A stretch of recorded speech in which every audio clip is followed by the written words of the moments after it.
Rimaniamo nel Veneto, c'è il sindaco, se non vado errato, di Caorle, Luciano Striuli. Prego. Grazie direttore, Luciano. Dicevo complimenti al neo sindaco, tra l'altro.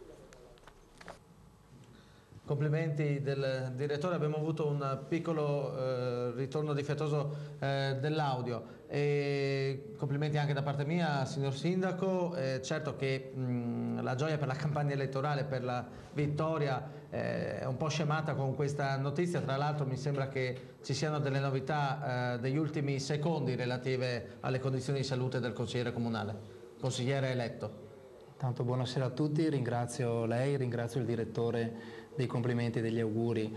Per quanto riguarda la situazione del consigliere Minoia Giovanni, insomma per tutti noi Johnny non è un consigliere comunale, è un caro amico, è un amico da sempre, per cui ci auguriamo tutti che ritorni presto tra noi, non solo a sedere nei banchi del Consiglio Comunale, ma proprio a collaborare con la nostra squadra. Per quanto riguarda la politica, signor Sindaco, sappiamo che c'è questo Consiglio Comunale fissato per il 28 e lunedì mi risulta c'è un'importante riunione di maggioranza, forse da lì uscirà la nuova giunta.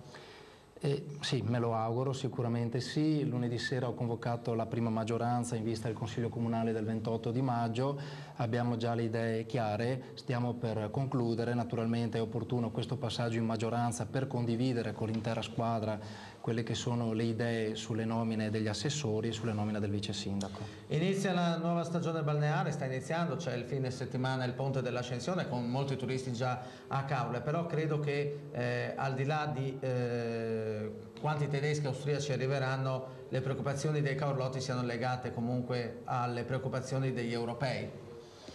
Beh, allora mi risulta che ci sia stato un calo di prenotazione da parte non dei cittadini italiani, perché sicuramente c'è una risposta da parte degli italiani, ma da parte degli stranieri, in modo particolare di tedeschi e austriaci.